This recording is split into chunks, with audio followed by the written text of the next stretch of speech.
I've studied in England, lived in Paris, and later moved to Norway. Throughout this journey, I've seen a wide variety of styles and fashions, but there are certain accessories that I've never ever seen elegant ladies wear. So in this video, I'm going to share with you 10 accessories that elegant ladies never wear and suggest what to wear instead if you want to dress elegantly. And the first accessory that elegant ladies never wear are matching jewelry sets. If you are going to the Met Gala in a beautiful gown, then it might make sense. But in everyday life, if you want to dress elegantly, this is going to be considered as a fault in taste. And that is because jewelry, at least in the French way of thinking about elegance, is supposed to be a statement piece. In an outfit, every single piece has a connotation and sends its own vibe. When you combine all those vibes, then you have the overall outfit, and that's what French women use to make their effortlessly chic, je ne sais quoi, outfits. And that applies to jewelry as well. If you wear a matching set, your earrings, your rings, your necklace are all going to tell the same story, and they're going to take over the other parts of your outfit. So what are the rules then to wear your jewelry tastefully? Because jewelry is made of metal and or stone, it catches the eye much more than the rest of your outfit. So by default, your jewelry is going to be louder than the rest. That means that you should use it as a focal point. If you put on too much jewelry, you're going to have different focal points, and the eyes of the people meeting you are going to be a little confused. So choose one statement and stick to it, especially if they are in the same area. A very concrete example that I follow all the time is that if I'm wearing earrings, I'm not going to wear a necklace, but I can wear my rings because they are far from each other. A good way to choose your focal point is to take into account how busy the rest of your outfit is. So if you have a very minimalist top, then it's going to be great to have, for example, a bold necklace that is going to take most of the show. If you have a very elaborate top, it's going to be better to not have a necklace because it's going to be very busy, but then you can have some thin earrings that are not going to compete with the busyness of the top. The second rule when picking your jewelry is to think about the kind of emotions that you want to convey. If you stick to very minimal, very polished, very discreet jewelry, the emotion and the part of your personality that you're going to convey is going to be very much restrained. If, on the other hand, you want to express joy, boldness, originality, happiness, then it's going to be perfect to have some big, bold jewelry. Something I love to wear in the past and I've worn for many years are jhumkas, which are Indian, I don't know if they're only Indian, I doubt it, but I bought them in India, earrings. That's exactly what they did in The Devil Wears Prada with Miranda in one of the scenes where she's wearing a very classic outfit, but has a pair of golden jhumkas that show that there might be a little depth to her. Actually, she's not all strict. Rule number 3 is to keep proportions in mind when picking your jewelry. If you are rather petite, you have very fine traits, then it's going to look better on you to have fine jewelry because it naturally aligns with your natural features. If, on the other hand, you have bolder features, then bigger jewelry is going to look amazing on you because it's not going to drown your face,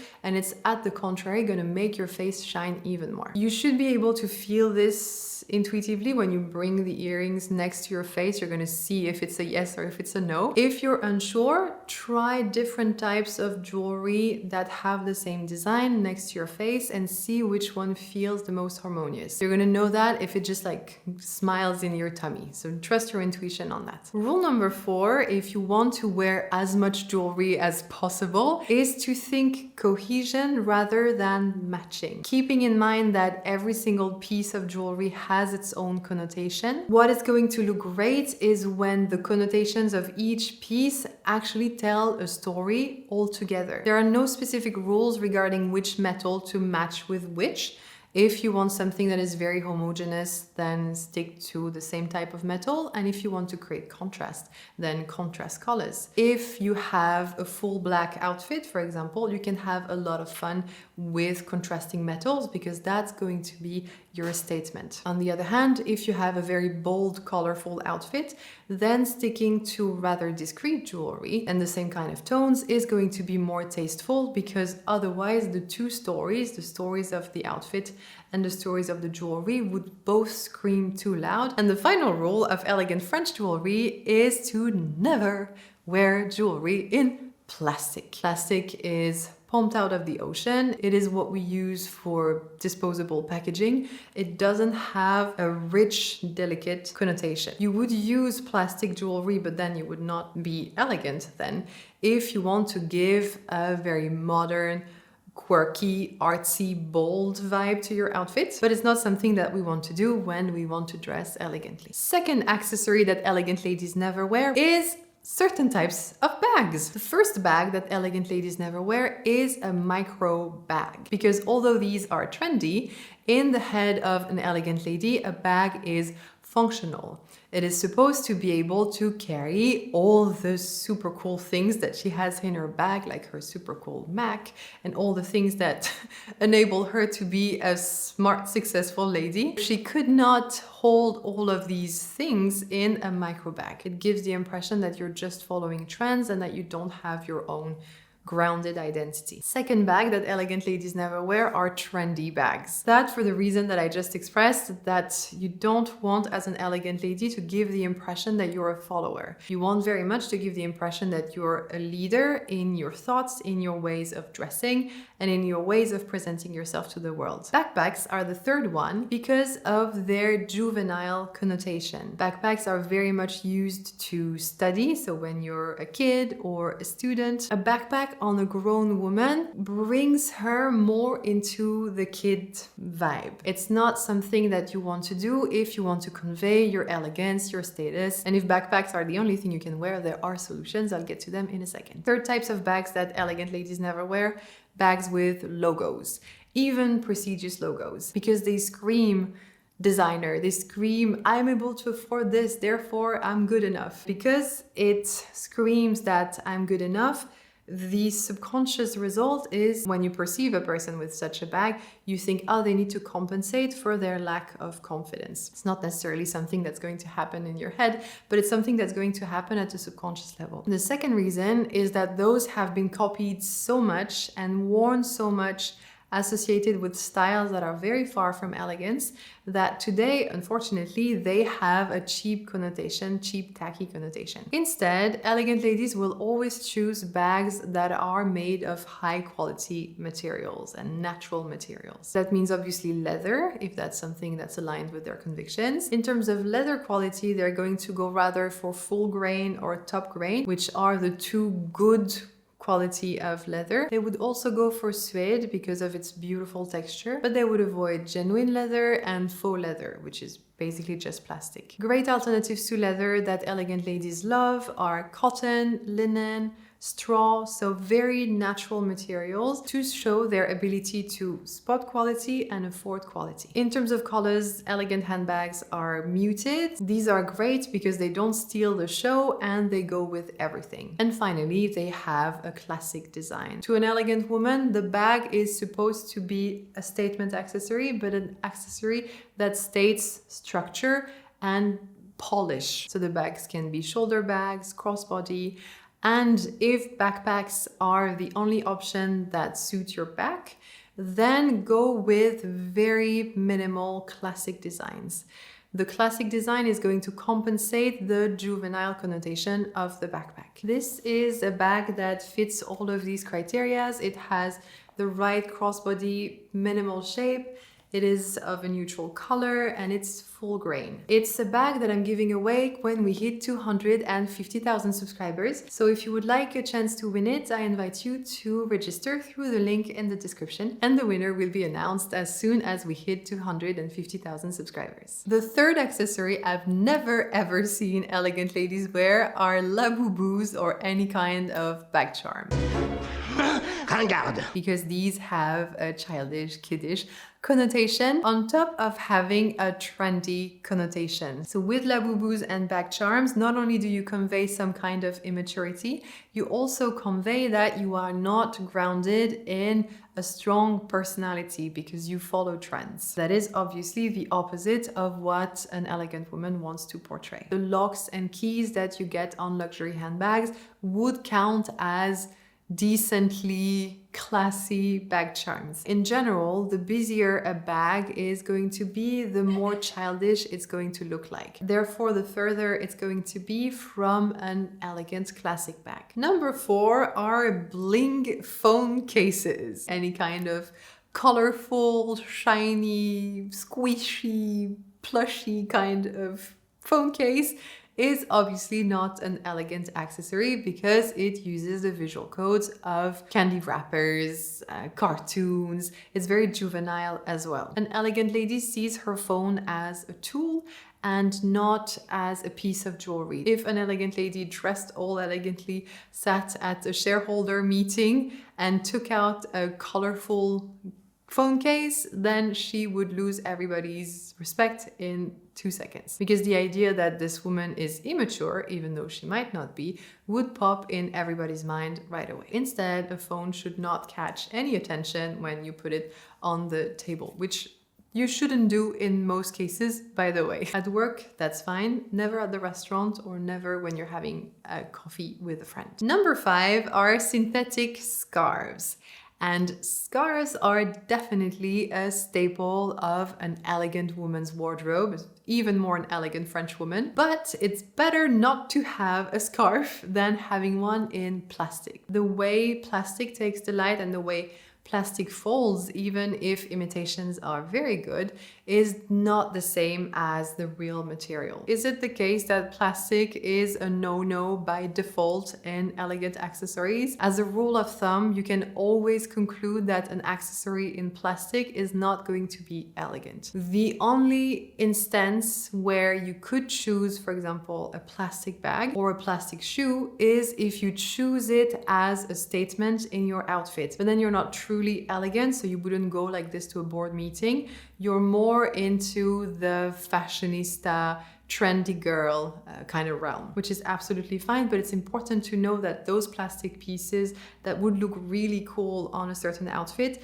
would make you look less intelligent and powerful in a boardroom. And the next 5 accessories definitely have something to do with plastic. The next accessory elegant ladies never ever wear are very visible extensions, especially extensions in plastic. As soon as you can see that something has been extended somewhere, then subconsciously it means that the natural way is not good enough or was not pretty. So if you have very long hair extensions, then it's going to convey that when you take them off, you probably have very thin hair, even though it might not be the case. Same with your lashes or even your nails. So what do you want to avoid? On hair, you want to avoid very big theatrical extensions that make your hair look like it couldn't be that full if it was real. You also want to avoid as much as possible extensions in plastic because it's not going to have a natural shine and it's going to clash even a little bit with your natural hair. For nails, I have a whole in detail video on the subject, so if that's something that interests you, I really invite you to check it out. And then in terms of lashes, any lash extension that couldn't be mistaken as your own should be avoided if you want to look elegant. 7th accessory that elegant ladies never ever wear in public, this one might sting a little bit, it's plastic hair clips in public. To an elegant lady, these are the ones that you would use at the hair salon when you're getting your hair done, or that you would use to gather up your hair when you're cleaning at home. But these are not supposed to be worn outside. I remember when I was an intern at a law firm, having one of the partners say to one of my colleagues who was just using this kind of hair clip to keep her hair out of her face when she was working on documents, to take it off, because a client might have just come in, she would have forgotten to take it off, and then it would have looked bad on the firm. It's not the same in all works environments, but in certain types of work environments, it is definitely expected of you to not wear those kinds of accessories. Instead, because it's not nice to have your hair fall in your face, especially when you have to work on something, you can wear metal hair clips. The very discreet ones that are black and that you just pin in, these are in plastic but they're not visible, so it's all good. A nice little bow if you don't mind the little girl connotation that that's going to bring to your outfit. A French pin, in my opinion, is the best replacement to a claw clip. Once you manage the twist, you're able to very quickly get your hair out of your face, but in a much more refined manner. A headband is also a great way to keep your hair out of your face, and finally, nothing at all and just your hair behind your ears. Number 8, I've touched upon at the start, and that is head to toe matching. Although that might feel like a safe thing to do because then you know that you're not mixing the wrong colors together. Actually, in the same way as for the jewelry, it makes everything scream too much the same story, and it removes the subtlety and the delicatesse of your outfit. So instead of matching colors or matching materials, wonder rather what goes together. In terms of colors, you will see that, for example, a red is going to match a reddish brown. Those are not the exact same colors, but one has a bit of the other color in it. But if your brown is very light, so more towards the yellow, then it's going to go better with yellow shoes because it has that yellow undertone. But if you were to choose a red bag to go with the red shoes, then it would be costumey, childish and inelegant, and it wouldn't convey your ability to show how tasteful you are. The 9th accessory is an accessory that could have been elegant but has become inelegant, and that is any kind of accessory that is damaged or poorly maintained. And I remember a couple of days ago seeing a beautifully dressed woman in the street, very classy, beautiful posture and everything, and I start walking behind her and her bag was actually destroyed, and it completely broke the illusion that this woman was expensive and beautiful, because I came a little bit up close and then all of a sudden she looked too broke to afford a good handbag and too stressed or not enough organized to take care of the things she owns. I don't know anything about this woman, but these are the conclusions I made when I started walking behind her. How well maintained your things are is not what's going to be noticed, but it's definitely going to be noticed if it's neglected. You're going to look more elegant if you have old things that are well taken care of and that are in a good state than if you have new things. A lot of people don't think about this, but it's so true. If you are truly elegant, it means that you have some kind of heritage. Or when you think about an elegant woman or a high-class woman, she has, you know, hand-me-downs from her mom, but it happens to be a Chanel bag. And these things in a pristine condition are going to look so expensive and refined and are going to look so good on the person, as opposed to a very expensive bag, but that is brand new. And number 10 also has to do with plastic and how it reflects the light, and that is invisible bra straps. Although those should play the part of being invisible, because they are made out of plastic, they shine brighter than anything else on the outfit. When you're wearing plastic bra straps, it means that the first thing that people notice are your underwear. It's better to not wear a bra at all than to have that eyesore shiny plastic strap. Being bra-free might not feel super comfortable to many women, and that's why strapless bras, boob tape for lack of a better word, and any kind of covers are going to be much better than those plastic straps. I remember buying some years ago, trying them on, and they've been in my drawer since then. And if you like the way I approach fashion and elegance and you would like to dive even deeper into it, I invite you to join Le Cercle Mademoiselle, which is my private YouTube membership, where I take you with me into the circle of high status, elegant women. The level of conversation is higher and I take the examples deeper so that you can really understand them. And I talk and behave with you like I do with my friends and my business partners. So if that is something that interests you, I invite you to click the join button just below this video, and I would be delighted to welcome you inside Le Cercle Mademoiselle. Thank you so much for spending this time with me. If you enjoyed this video, I invite you to subscribe, and in any case, I will see you very happily in the next one. À bientôt!